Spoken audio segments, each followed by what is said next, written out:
नमो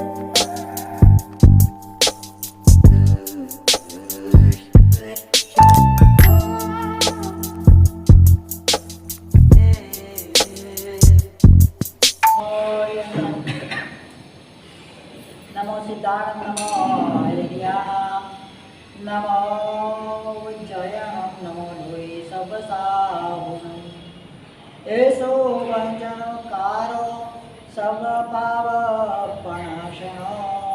मङ्गलाणं च सर्वेषां पद्मामवै मङ्गलम् जय जगजीवजोनि विहाणो जगगुरु जगानन्द जगन्नाथो जगबन्धु जय जगप्रियामो भैवम् जय सुयाणं भवो तीर्थयराणामपश्चिमो जय गुरुलोकाणां जय महावीर नमो दुर्वाररागादि वैरीवार निवारिणे अरते योगिनाथाय महावीराय तायिने पन्नगे सुरेन्द्रे च कौशिके पादसंस्पृशि निर्विशेषमनस्काय श्रीवीरस्वामिने नमः। विश्वातिशायी महिमा ज्वलत्यजो विराजिता शान्तिं शान्तिकरं स्तौमि दुरितव्रातशान्तये ओंकारबिन्दुसंयुक्तं नित्यं ध्यायन्ति योगिनः कामदं मोक्षदं चैव ओंकाराय सर्वारिष्टप्रणाशाय सर्वाभ्यर्थदायिने सर्वलब्धिनिदानाय श्रीगौतमस्वामिने नमः। यस्या प्रसादपरिवर्तितस्फुटबोधा पारं व्रजन्ति सुधिया सुततोयराशि सामुद्रामयि समेतसिद्धयेस्तु सर्वाज्ञशासनरता सुतदेवतासौ अज्ञानतिमिरान्धानां ज्ञानाञ्जनशलाकया नेत्रान्मीलितां येन तस्मै श्रीगुरवे आगमोद्धारकर्तारं शैलानेशप्रबोधका ज्ञानस्थस्वर्गदं नौमि सूर्यमानन्दसागरं सूर्यं दर्शनसागरं चरणाम्बुजे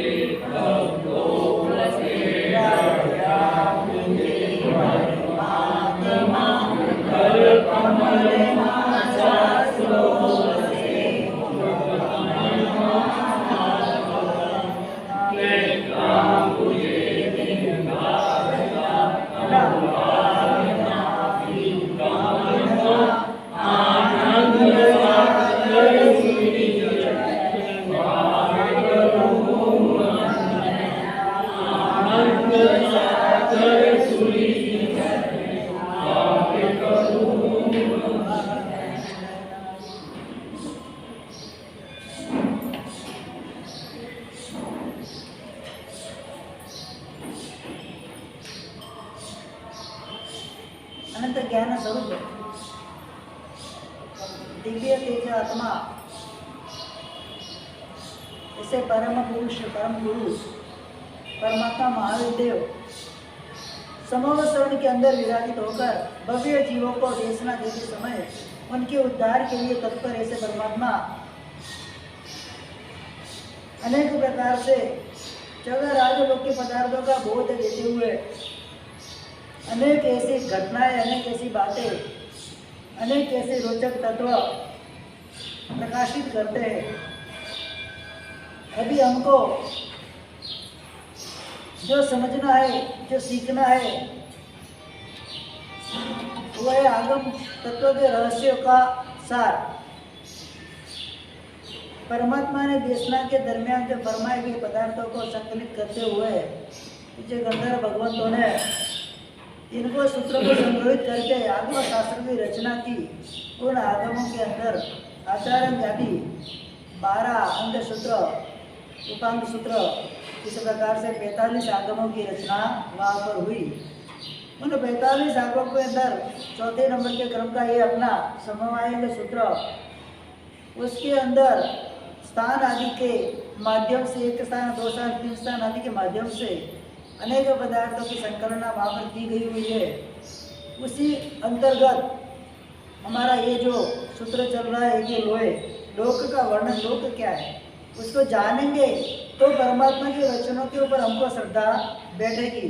नहीं जानेंगे, नहीं समझेंगे, तब तक वोट के वोट रहेंगे, क्या कुछ पल्ले पड़ने वाला नहीं। इसीलिए समझना है कि जिन शासन कैसा है, जिन शासन क्यों है, जिन शासन के धर्म क्यों है, कैसे है, वो सब चीज़ समझकर, कोई भी चीज़ को समझकर अगर आगे बढ़ते हैं तो वह कहाँ पर भी हमको नुकसान होने की संभावना नहीं है। बिना सोचे समझे हम हमारी मर्जी से सब कार्य करते तो कुछ भी पल्ले पड़ता नहीं, कुछ भी होता नहीं है। तो ये परमात्मा के वचनों के अनुसार हमको ये चीज़ें समझनी है। आखिरकार लोग क्या, लोग के वर्णन के अंदर हमने पूरे जम्बूद्वीप का वर्णन सुना। चक्रवर्ती का साम्राज्य कैसा होता है, छठे आर्य की घटना कैसी होती है, पर्वत वगैरह की उस क्षेत्र के अंदर कितने राजा वगैरह होते हैं, सारी घटनाएं हमने सुनी। उसके बाद आगे बढ़ते हम भरत क्षेत्र से ऊपर आते हैं तो सबसे पहले लघु हिमवान पर्वत आता है। उसकी भी काफ़ी बातें हमने कल सुनी थी, थोड़ी बहुत बातें बाकी है। उस हिमवान पर्वत के अंदर से, लघु हिमवान पर्वत के अंदर से 3 पद्मद्रोह के अंदर से 3 नदियाँ निकलती हैं। पहली 2 नदियाँ गंगा और सिंधु जम्बूद्वीप के भरत क्षेत्र के अंदर आती है। दूसरी वाली जो पीछे निकलती है उत्तर दिशा के अंदर रोहितांशा नदी, वो हिमवत क्षेत्र के अंदर जाती है। तो यहाँ पर एक नदियों की बात हुई। पर्वत के ऊपर कूट बताए गए, मैंने कूट भी बताए, 8 कूट है, उसके ऊपर सिद्धायतन वगैरह। सिद्धायतन यानी कि क्या, यहाँ पर परमात्मा का जिनालय शासन होता है। 14 राजलोक के अंदर, ये तिरछा लोक के अंदर कितने जिनालय टोटल? तिरछा लोक के अंदर जिनालय कितने? हाँ, शाश्वत जिनालय। सकल तीर्थ अगर पड़े हुए तो सकल तीर्थ कितना? 7 करोड़ में 72 लाख बहुत प्रतिमा देवर का संख्या। हाँ, इसमें आगे तिरछा लोक में चैतन्य पाठ, तिरछा लोक में कितने चैत्य उसकी संख्या भी वहाँ पर बताई गई है। तो चैत्य कहाँ पर आए, वो जिनालय कहाँ पर है? हर स्थान के अंदर रहेगी। कोई भी तीर्थ रहेगा, कोई भी पर्वत रहेगा, कोई भी नदी रहेगी, कोई भी क्षेत्र रहेगा, हर क्षेत्र के अंदर एक एक सिद्धायतन वगैरह तीर्थ तो रहेगा ही रहेगा। तो यहाँ पर भी एक कूट सिद्धायतन कूट होती है, दूसरी कूट ये पर्वत के नाम के देव की होती है, तीसरी कूट पर्वत के ऊपर से जितनी नदियाँ बहती है उस नदी के नाम की होती है। इस प्रकार से 8 कूट इसके ऊपर आई हुई है। और ये पर्वत इस प्रकार से जम्बूद्वीप के अंदर पूर्व और पश्चिम छोर के ऊपर लगा हुआ है, मतलब क्षेत्र का विभाग करता हुआ। तो पूर्व और पश्चिम दिशा के अंदर ये पर्वत की लवण समुद्र के अंदर 2 हाथी के दांत के समान 2 दाढ़ा निकलती, 4 दाढ़ा निकलती, 2 ये बाजू तो ये बाजू 4 दाढ़ा निकलती। दाढ़ा मतलब दांत बढ़ जाता है ना, जैसे हाथी के कैसे दांत निकलते हैं, हाथी होते हैं तो बड़े दांत निकलते हैं, तो ऐसे 2 और 2 4 दाढ़ा क्या दोनों दिशाओं के अंदर निकलती है। वो दाढ़ा बी दिशा में जाती है, ईशान अग्नि नैऋत्य वायव्य 4 कोण में जाती है। तो एक दाढ़ा के ऊपर वापस 7 द्वीप है, जम्बूद्वीप से बड़े कितने? हाँ 7, अरे जम्मू से भरत क्षेत्र से बड़े बड़े ऐसे 7 द्वीप आएंगे। तो 2 4 दाढ़ा के 7 कितने हुए? 28। और हाँ 28 हो गए, 28 द्वीप हो गए। इसी प्रकार से ऐरावत क्षेत्र का जो शिखरी पर्वत है, ऐरावत क्षेत्र के बाद उसमें भी इसी प्रकार से 4 गाड़ा निकलेंगी, वहाँ पर भी 28 द्वीप रहेंगे। तो टोटल कितने हुए? 56 क्या हुए? अंतरद्वीप, मतलब समुद्र के अंदर रहे हुए द्वीप, द्वीप के और समुद्र के बीच में रहे हुए 56 अंतरद्वीप ये होंगे। उधर मनुष्य रहेंगे। कौन रहेंगे? हाँ। और वहाँ पर मनुष्य का जो हाइट है वो 800 धनुष की का है। कितनी? 800। हाँ। और एक पलोगम तक का उनका आयुष्य रहता है। एकांतर वो आहार करते, एक दिन को छोड़कर एक दिन कल्प वृक्ष के फलों का वो आहार करते। रूपवान सर्वपान से मनुष्य और तिर्यंच वगैरह रहते हैं और सभी मरकर देवलोक में जाने वाले होते, कोई भी नरक गति में जाने वाले होते हैं। मैं जैसे मैंने 6 आरोग्य जब वर्णन अपन बताया था रविवार को, उसमें युगलिकों का मैंने वर्णन किया था। तो युगलिक तीसरे आर्य में जिस प्रकार से युगलिक होते हैं, तीसरे आर्य के दूसरे भाग के अंदर जिस प्रकार से युगलिक रहते, उसी प्रकार से युगलिक के 56 अंतरद्वीप में ये मनुष्य रहेंगे।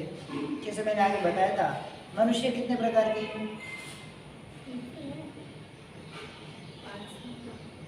मनुष्य कितने प्रकार के? जी विचार पढ़े हो तो पता चले। मनुष्य कितने प्रकार के? जीव के भेद में नहीं पूछ रहा हूँ, मनुष्य कितने प्रकार के? हाँ 303 प्रकार। कितने? 303। हाँ 303 प्रकार के मनुष्य रहेंगे। कहाँ के रहेंगे? कैसे रहेंगे? 15 कर्म भूमि के मनुष्य, भरत ऐरावत, 5 भरत और 5 ऐरावत, कितने क्षेत्र हुए?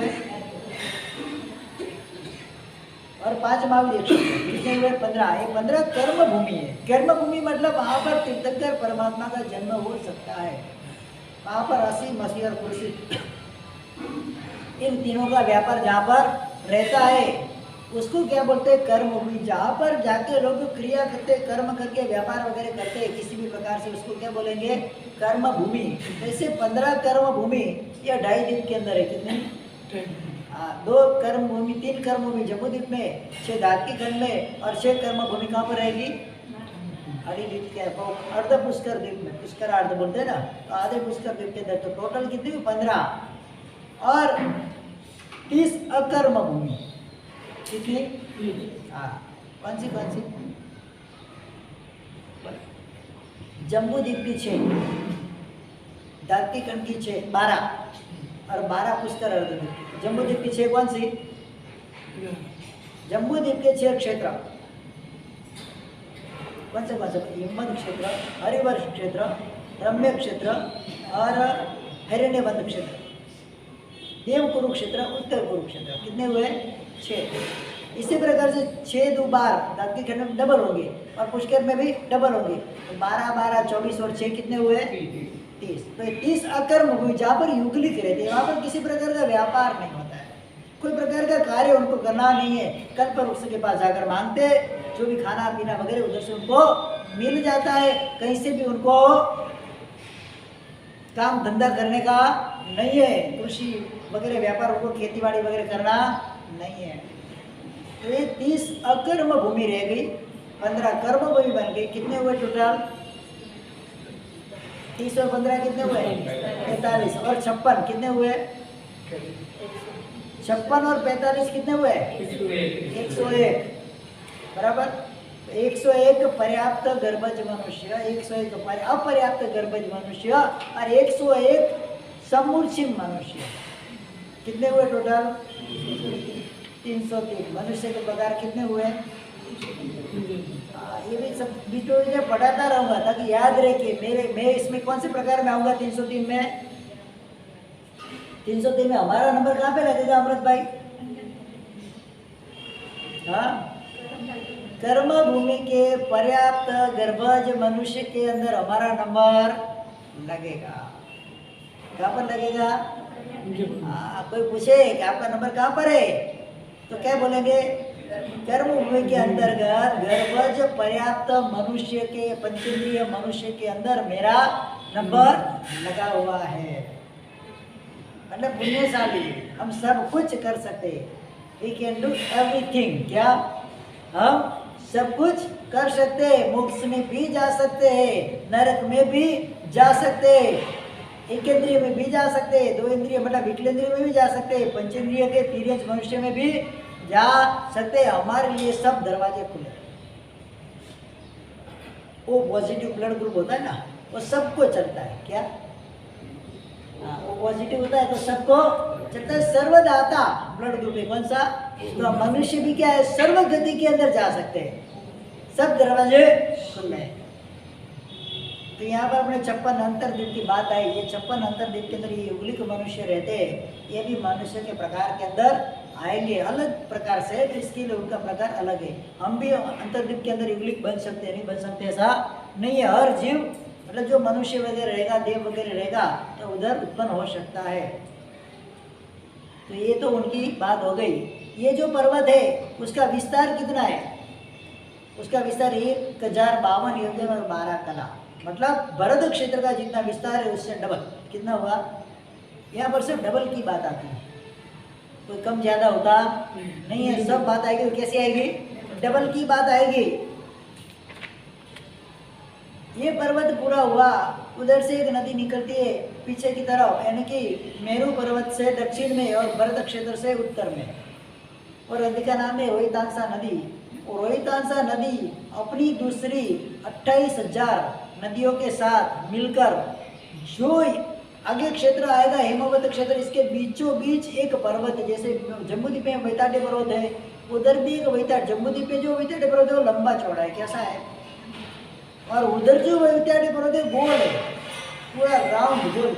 जैसे अपन गऊ वगैरह लेने के लिए रखते ना, कितनी पायली गऊ आया, पहले पायली का माप था, उसको उल्टा रख दो तो कैसा आकार होता है? वैसे आकार का वो वैताड्य पर्वत वहाँ पर रहेगा। सर्व रत्नमय, अनेक प्रकार से रत्नों से विभूषित वो पर्वत रहता है। मतलब पर्वत में खाली रत्न होते ऐसा नहीं है, जमीन वगैरह भी होता ही है, लेकिन ज़्यादा करके वहाँ पर क्या होता है? रत्न। कोई लेने वाला कोई नहीं है उधर, खाली देवी जा सकते, कोई जा सकते, मनुष्य जा सकते नहीं है, सदा काल वहाँ पर रहते ही है रत्न वगैरह। तो ये रोहितांसा नदी वैताड्य पर्वत को पास से निकलकर पश्चिम दिशा के अंदर क्या जाएगी? समुद्र, लवण समुद्र के अंदर जाएगी। उसी प्रकार से पश्चिम दिशा के अंदर ये जो हरिवर्ष क्षेत्र है उसके 2 भाग पड़ जाएंगे। उसी प्रकार से ये हरिवर्ष क्षेत्र के अंदर मनुष्य की बात बताते हैं। कैसे मनुष्य होते हैं? युगलिक ही होते वहाँ। एक गांव का शरीर कितना? गांव हाइट कितनी? एक गांव 2000 धनुष कितना है? 2000 धनुष की उनकी हाइट। अपनी हाइट कितनी है? अपनी कितनी हाइट है? 3.5 हाथ की। मतलब एक धनुष भी पूरा नहीं, एक धनुष मतलब 4 हाथ हुआ। वर्तमान काल के अंदर किसी भी मनुष्य की काय कितने होते हैं? अपने हाथ प्रमाण 3.5 हाथ की होती है, तो वो मध्यम हाइट कही जाती है। कितनी? कैसी कही जाती है? वो मध्यम। इससे बात जघन्य और उसके ऊपर होती है तो उत्कृष्ट होती है। सब लोग ऐसे 2000 धनुष क्या है? मतलब अपने से करीबन 2000 गुने बढ़े। कितने? अपने से करीबन 2000 गुने हाइट के अंदर ज़्यादा हो जाता है, क्योंकि अपने 3.5 आती है तो आधा हाथ बढ़ भी जाते हैं आगे सब में, तो उससे कई ज़्यादा भी हो जाता है। लेकिन अपन मिनिमम समझ लें कि 2000 हाथ, मतलब अपने से 2000 गुने बढ़े, ऐसी हाइट उनकी होती है। एक गांव की हाइट, एक पल्योपम तक का उनका आयुष्य रहता है। कितना? मैंने माप बताया था ना, एक पल्योपम तक का उनका आयुष्य रहेगा। आहार उनको भी एकांतर पे करना है। कब करना है? एकांतर पे। कल पर उसके फल वगैरह का आहार करेंगे, वो आहार उनको करना है, आराम से रहना है, घूमना फिरना मस्ती करना। वहाँ पे तिर्यंच भी जो होते हैं, वो तिर्यंच भी कैसे होते हैं? वो भी उनके अंदर जो वाइल्ड एनिमल्स रहते हैं, जंगली प्राणी, उनके अंदर भी कभी भी कोई भी हिंसकता होती नहीं है। सब सरल प्रकृति, बद्रिक प्रकृति के होते हैं और कोई किसी को नुकसान करता नहीं है। हाथी घोड़े बैल वगैरह होते हैं, मनुष्य कभी उसका उपयोग करते नहीं है, पैदल ही हमेशा चलते। युगलिक पैदल ही चलते। और हमको यहाँ तपोवन 3 में से भैरू धाम में आना है तो भी स्कूटर चाहिए। क्या चाहिए? हाँ, क्यों? इतने थक जाते। और आपकी असर आपके बच्चों के अंदर आई, या वंदन करने के लिए 2 माले चढ़ते तो आपते। कितनी उम्र के बच्चे? 6 साल 7 साल। क्यों? खुराक नहीं और चलने फिरने की प्रैक्टिस। मैं बोला मैं दिन में 20 बार 3 माला ऊपर नीचे हो जाऊं, मेरे को आप नहीं चलेगी। आप 2 बार चढ़ जाओ, पता चले। नीचे से लेके टेरेस तक जाओ अमृत भाई, और वापस नीचे आओ, वापस ऊपर जाओ, वापस नीचे आओ। खड़ा रहने की भी हिम्मत रहेगी नहीं? क्यों नहीं रहेगी? मुहावरा ही नहीं है। हाँ, प्रैक्टिस नहीं है। बिल्डिंग में जाएंगे तो लिफ्ट आ जाएगी, लिफ्ट से बाहर आएंगे तो गाड़ी आ जाएगी, गाड़ी में बैठ के जहाँ पहुँचे वहाँ पर वापस पहुँचे, 2 कदम चले वापस वहाँ पर लिफ्ट आ जाएगी, सीधे ऊपर जाएंगे वापस लिफ्ट में नीचे। चलना फिरना तो है ही नहीं, तो फिर क्या होगा? ये पैदलचारी होते हैं, युगलिक जो होते हैं ना, पैदल चलने वाले होते हैं। कभी गाड़ी घोड़े, गाड़ी तो होती नहीं है, घोड़े बैल वगैरह उनके रहते, कभी उसके ऊपर बैठते नहीं, उसका उपयोग करते हैं। नहीं, ये धान्य भी बहुत पकता है, यहाँ तो कुछ नहीं है, छिलके जैसे होते हैं, एकदम रस वाले जो धान्य वगैरह। 24 प्रकार के धान्य शास्त्र के अंदर बताए। कितने?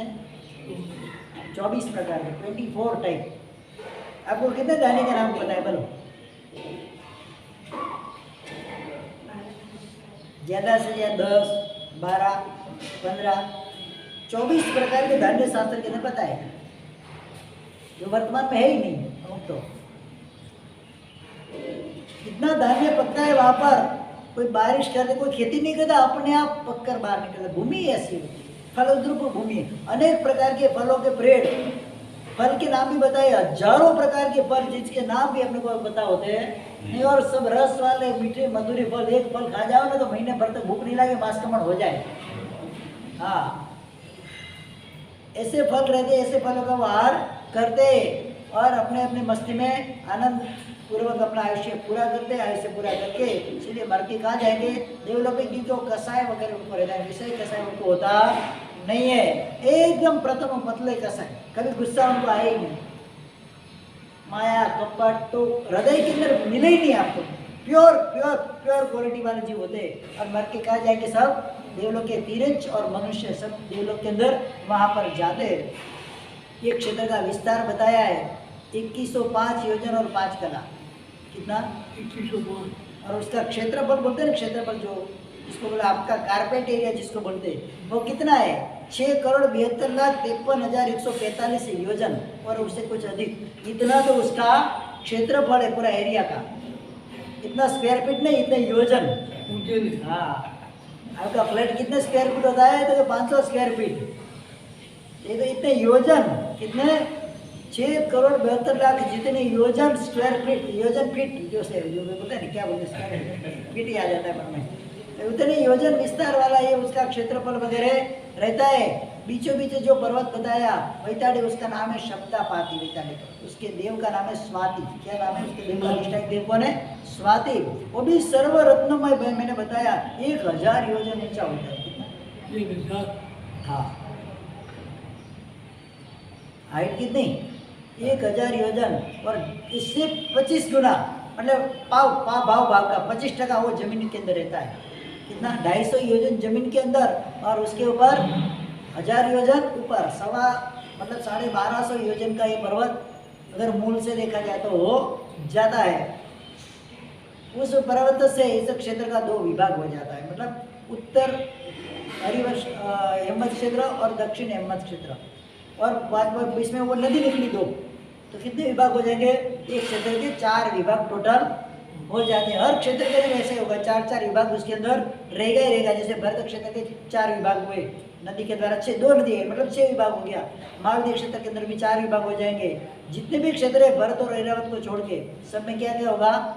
2 नदियाँ होती है, मतलब 4-4 विभाग वहाँ पर होता है। ये रोहितांसा नदी और ये पर्वत शब्दापाती वैताड़ी पर्वत के कारण ये विभाग का कितने हो जाते हैं? 4 विभाग हो जाते हैं। और एक एक नदी के परिवार में कितनी नदियाँ होती है पता है? 56,000 नदियाँ। कितनी? जब वो पद्मध्र से निकलकर समुद्र में मिलती है तब तक उसके साथ दूसरी 56,000 नदियाँ जुड़ती है। कितनी? और नदियाँ कैसी? इधर के जैसी नहीं। यहाँ इस लोक के अंदर सबसे बड़ी जो नदी है ना, वो तो एक उसका चीला है। क्या है, उसकी नहर के जैसी है, इतनी बड़ी बड़ी हजारों योजन की नदियाँ, ऐसी नदियाँ साथ में मिलती है और 56,000 नदियों को मिलाकर ये लवण समुद्र के अंदर ये नदी जाती है पद्मारस में, वो कंटिन्यूस का क्रम चालू रहता है। वही दासा प्रपात कुंड के अंदर वो बढ़ के वही नदी की तरफ जाएगी, अंदर से टर्न लेके सीधी पश्चिम या पूर्व समुद्र के अंदर जो भी उसका वेव होगा उसके हिसाब से वो जाएगी। तो ये हो गई बात यहाँ के हरिवर्ष क्षेत्र की। इसके बाद एक और पर्वत आएगा, एक पर्वत एक क्षेत्र ऐसे रहेगा जम्मू के अंदर, उसका नाम है महाहिमवन, मतलब हिमवंत पर्वत से बड़ा महाहिमवन पर्वत आएगा। उसका विस्तार बताया 4210 योजन और 10 कला। उसका क्षेत्रफल मतलब उसका जो कारपेट एरिया कितना है 19,58,68,186 योजन, इतना उसका कारपेट एरिया बताया है। और उसके ऊपर भी 8 फुट रहेंगे, फुट मतलब बड़े छोटे दूसरे शिखर रहेंगे, जो 50-50 योजन के रहते लंबे ऊंचे, कितने तो ऐसे फुट रहेंगे। सिद्धायतन, महाहिमंत, हेमंत, रोहिता, हरिवर्ष, हरिकांत, वैडूर्य इस प्रकार के रहेंगे। इसमें पैराकूट जो सिद्धायतन रहेगा उसके अंदर परमात्मा का जिनालय रहेगा। दूसरे कूट के अंदर जो भी देव है ये पर्वत की अधिष्ठा है महाहिमवंत देव, उसका आवास वहाँ पर रहेगा, उसका महल रहेगा, वो 500 धनुष ऊंचा रहेगा। कितना बहुत रुद्धि वाले देव होते, उनकी रुद्धि तो आप अमाप है, मतलब जो यहाँ पर रहे हुए देव है तिरसा लोक के अंदर, ये भी इतने रुद्धिमान है, तो वैमानिक देव कितने रुद्धिमान होंगे, कल्पना भी कर सकते हैं नहीं है। उसके पर महापद्म, जिसके अंदर पद्म सरोवर था, उधर महापद्म सरोवर है, महापद्म है 2000 योजन लंबा, 1000 योजन चौड़ा और 10 योजन गहरा। कितना उसके पर धूति देवी है, कौन सी देवी है, री देवी, ओम रीम श्रीम धूतिमती बोलते ना, ये सब देवियाँ है, ये देवियों के नाम है। और ये देवियाँ सब पर्वत के ऊपर अपने अपने सरोवर के अंदर, अपने अपने आवासों के अंदर, कमलों के अंदर, महल के अंदर वो रहती है। ये री देवी आई, रीकार देवी जिसको बोलते हैं, रीकार बोलते हैं, री देवी आई। तो री देवी का वर्णन जैसे पद्मा देवी का 120, 50, 120 मतलब 1,20,000, 50, 120 मतलब 1,20,50,120 कमल थे, उसी प्रकार के उसके भी कमल लगे, वो कमल से एक कमल डबल रहेंगे हाइट में, मतलब एरिया में कैसे रहेंगे, डबल रहेंगे। ऐसे कमलों के अंदर रहने वाली ये देवियाँ, शुद्धि वाली, समृद्धि वाली ये देवियाँ वगैरह वहाँ पर रहती है, उनका ये आवास वहाँ पर रहता है। रोहिता नदी का निर्गम दक्षिण के तोरण के निकल से रोहिता प्रपात कुंड के अंदर पड़ के वो पश्चिम दिशा के अंदर जाती है, और उसी के अंदर से दूसरी एक नदी उत्तर की दिशा में हरिकांता नदी, वो हरिकांता प्रपात कुंड में पड़ती है, तो उत्तर तोरण से निकलकर और हरिवर्ष क्षेत्र के अंदर जो जाती, वहाँ पर भी 56,000 नदियों का उसका कितना परिवार रहता है। जैसे आपके परिवार में कितना मेंबर है, 5, 10, 15, तो उसके परिवार में 56,000 नदियों का परिवार है। कितना, वो पूर्व दिशा के अंदर चली जाएगी। यहाँ पर ये इसका जो महाहिमवंत पर्वत का जो अपना था वर्णन वो वहाँ पर पूरा होता है। अभी इसके बाद आगे हरिवर्ष क्षेत्र आएगा, उसकी घटना एक कहानी, उसके पीछे एक बहुत बड़ी कहानी है। ये हरिवर्ष क्षेत्र के अंदर भी उसका विस्तार 8421 योजन और 1 कला जितना है, और उसका जो कारपेट एरिया है 54,47,73,870 योजन, इतना उससे थोड़ा ज़्यादा, इतना उसका क्षेत्रफल यानी कि कारपेट एरिया रहता है। उसके अंदर भी एक वृत्त वैताट्य पर्वत जैसे इस क्षेत्र के अंदर था हेमवंत क्षेत्र में, हरिवर्ष क्षेत्र के अंदर भी ये पर्वत रहेगा। उसका नाम है गंगा पाती वैताट्य पर्वत, वो भी सर्वरत्नमय और 1000 योजन ऊंचा, वो भी जिस प्रकार से वो पर्वत है ऐसे उसका एज इट इज वर्णन आता है।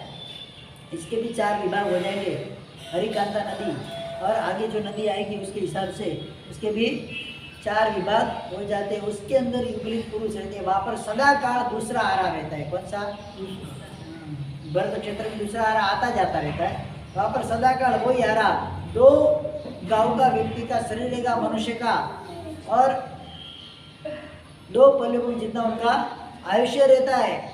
2 दिन में आहार करते, और कितना आहार करना, जो आहार बेरी का फल लेता है, बोर होता है ना, बोर, लाल बोर खाते हैं ना, लाल बोर के जितना आहार करेंगे, और वो आहार उनको आगे का तो खाली दिन है, फिर इतना बोर खा लिया, फिर वापस क्या आएगा उनको, उपवास जैसा, मतलब उपवास करते नहीं है लेकिन उनको एकांतर पे आहार होता है, जितना खाकर 3 दिन उनको चलता है। तो ये युगलिक मनुष्य की बात आई। वहाँ पर अपने हरिवर्ष क्षेत्र के अंदर उधर के मनुष्य वगैरह की बात बताई मैंने। सब जो होते नित्य वहाँ पर दूसरा आरा चलेगा, उनकी जो पसलियाँ वगैरह रहती है 128 पसलियाँ रहती है, और ये मर के सब जो है सर्वलोकगामी मतलब देवलोक में जाते अवश्य में तीर्थ और मनुष्य रूपवान स्वरूपवान वगैरह होते वो तो मैंने पहले बता दिया था। इस हिसाब से 64 दिन तक अपने संतानों का पालन करते, फिर वो संतानों को अपने हिसाब से छोड़ देते। 6 महीने का आयुष्य शेष रहता है, तब संतान को जन्म देते, फिर 6 महीने के बाद उनका देहांत हो जाता है, ताकि ये घटना जो मैंने पहले बताई थी उसी प्रकार से रहेगी।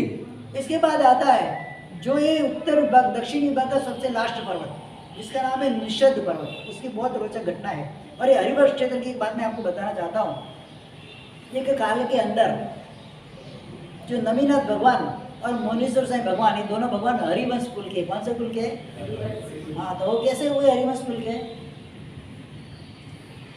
तो एक राजा, नाम मुझे याद नहीं, कल परसों तक में बात आएगी वो उधर बताऊंगा, उसने अपने सेवक की पत्नी वनमाला को अपने अंत्यपुर में डाल दिया, और ये जो सेवक था वो उसके पीछे पागल हो गया, मरकर वो देव बनाए, व्यंतर के अंदर देव बनाए। और वो जो वनमाला और राजा थे वो भी क्या है, उधर गवाक्ष के अंदर बैठ गए, बिजली पड़ी, दोनों मर गए। वो तो पागल जैसा वीरा सालक, वो पागल हो गया था, उसने देखा दोनों मर गए, अच्छा हुआ, बहुत अच्छा हुआ, दोनों मर गए। और वो भी उसका भी वहाँ पर काल हुआ, वो व्यंतर निकाय में गया, वो दोनों युगलिक के अंदर हरिवर्ष क्षेत्र का युगलिक के रूप में उत्पन्न हुए। उसने देख लिया कि मेरे दोनों शत्रु वहाँ पर उत्पन्न हुए, मैं उनको भरत क्षेत्र के अंदर लाकर उनको नरकगामी बनाऊं, तो देवलोक में चले जाएंगे। तो उनका आयुष्य और देह यानी कि हाइट उसका संक्षेप करके भरत क्षेत्र के अंदर उनको लाकर उनको यहाँ पर मनुष्य बना। मनुष्य तो थे ही, लेकिन भरत क्षेत्र के आयुष्य और ऊंचाई के हिसाब से उनको यह रखा। सप्त व्यसन के अंदर उन दोनों को गिराया और मर के दोनों कहाँ गए? नरक में गए। और उन दोनों का जो वंश चला हरिवंश के, हरिवर्ष क्षेत्र के युगलिकों का, तो हरिवंश पड़ा। उस वंश के अंदर नमीनाथ भगवान मतलब जो 22वें भगवान और 20वें भगवान मुनीश्वर भगवान, उनका जन्म हरिवंश कुल के अंदर हुआ है। हरिवंश कुल भी वहाँ पर चला। क्या कृष्ण भगवान का जैसे कुल चला था ना, सूर्यवंश चंद्रवंश, हरिवंश कुल भी वापस वहाँ पर चला। तो ये घटना उधर उस क्षेत्र के अंदर बनी हुई घटना है। एक तो प्रसंग आया तो मैंने आपको वो घटना बताई है।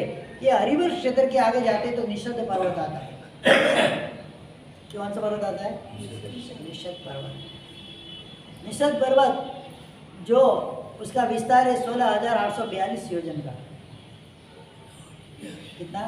16,000 और 500 योजन ऊंचा है। कितना? निषद पर्वत रक्त सुवर्णमय होता है, लाल सोने का बना हुआ। कैसा? हाँ, लाल सोने का पूरा लाल पर्वत है।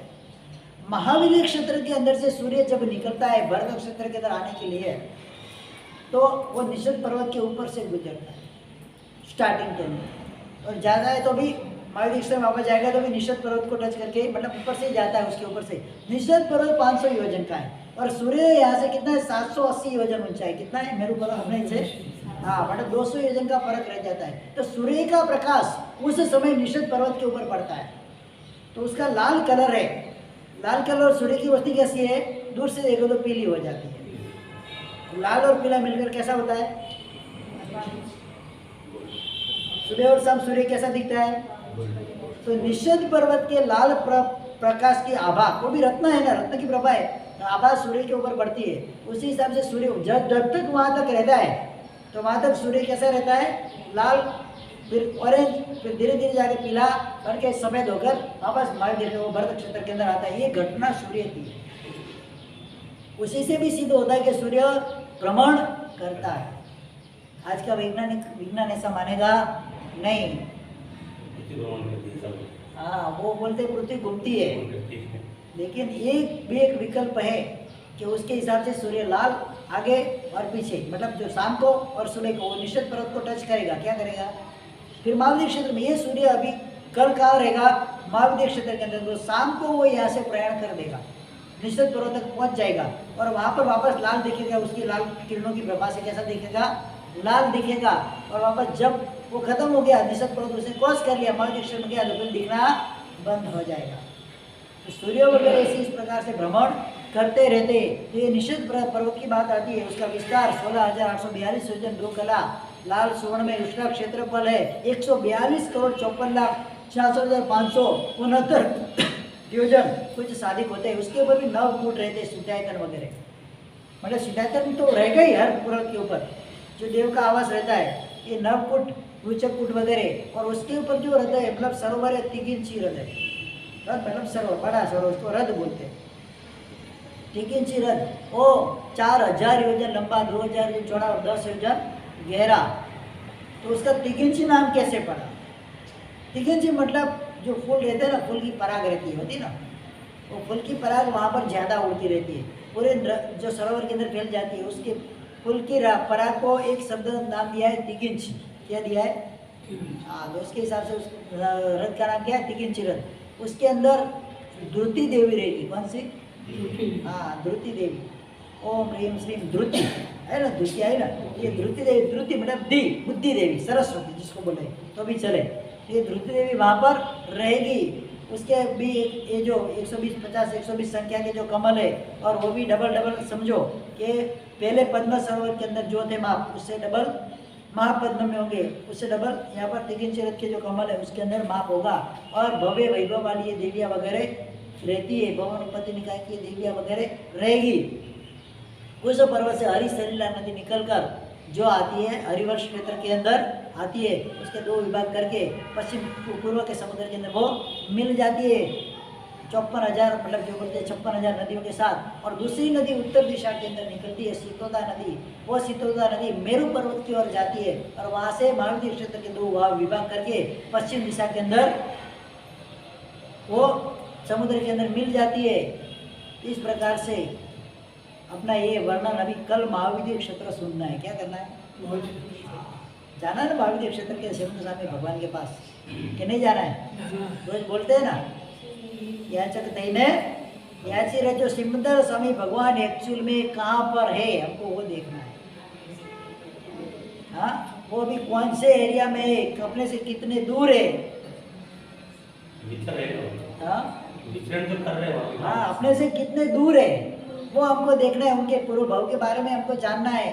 शिवेंद्र साईं भगवान के कौन से क्षेत्र के अंदर रहे हुए वहाँ पर कितने चक्रवर्ती होते हैं कितने वासुदेव होते हैं कितने उनके भरत क्षेत्र से बड़े बड़े अलग अलग विजय होते हैं। कितने महाविद्य क्षेत्र के अंदर 32 विजय। कितने?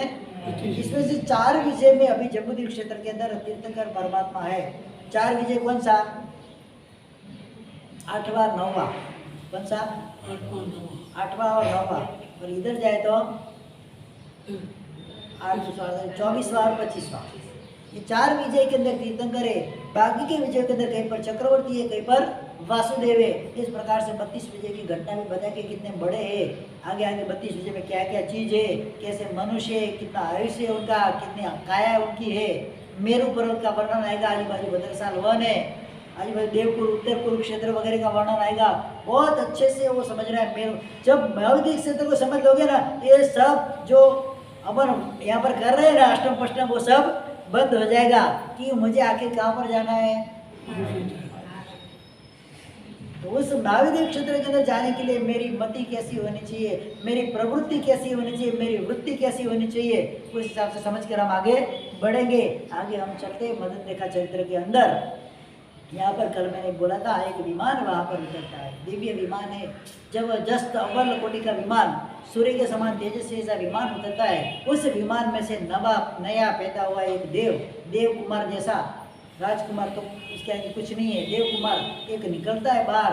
कानों के अंदर 2 सूर्य और चंद्र के जैसे कुंडल पहने हुए हाथों में पैर में कंकण पहने हुए रूपवान ओजस्वी सुंदर गाया वाला एकदम नवयुवान तरुण ऐसा देव वहाँ पर बाहर निकलता है। सर्व शरीर के ऊपर अलंकारों से सुसज्जित ऐसा देव बाहर निकलता है। बाहर निकल के जहाँ मदन रेखा बैठी है उसके करीब आता है। उसको 3 प्रदक्षिणा करता है। क्या करता है वो देव? हाँ 3 प्रदक्षिणा करता है। फिर उसको भूमि तल में मस्तक लगा के उसको वंदना करता है मदन रेखा को। फिर गुरु भगवान जो बैठे गुरु भगवान को प्रदक्षिणा वंदना करके उनके पास जाकर बैठता है वो देव। तो वहाँ पर जो मणि भगवान के पुत्र जो मदन रेखा को यहाँ पर लेके आए थे मणि ब्रह्म विद्याधर वो सोच रहा है ये देव ने आकर इस स्त्री को इस प्रकार से प्रदक्षिणा वंदना किए, मतलब ये कोई सामान्य स्त्री नहीं। तीन भुवन में रत्नालंकार समान, दीदीप्यमान ऐसे, शोभायमान ऐसी है, शीलव्रत धारण करने वाली ऐसी है, महाशक्ति जैसी लग रही है। क्या सोच रहा है? नहीं तो देव आकर स्त्री के चरण के अंदर क्यों नमे? उसके मन मुनि भगवंत बाजू में बैठे अवधि ज्ञानी, उनको छोड़कर देव के स्त्री को पहले प्रणाम क्यों करे? उसके मन के अंदर एक भ्रमणा, वो सब बातें चल रही है उसके मन के अंदर। वो देव जो विद्याधर सोच रहा है कुछ ना कुछ तो उसके अंदर खास बात है, सब सोच रहा है। वहाँ पर एक प्रश्न उसके मन में जगा और देव को प्रश्न पूछ लिया। आचार संपन्न, विद्या संपन्न, गुण संपन्न, चारित्र संपन्न ऐसे मुनि भगवान को छोड़कर तूने एक मनुष्य स्त्री को पहले वंदना प्रणाम क्यों किया? क्या? हाँ, क्यों किया? मुनि भगवंत की तूने अवज्ञा आसाधना क्यों की? तू तो देव है, विभुद है, विशिष्ट बुद्धिमान है, तुझे भी इतना पता नहीं चला कि सबसे पहले किसको वंदना चाहिए? श्रावक को वंदना करनी चाहिए कि साधु को वंदना करनी चाहिए?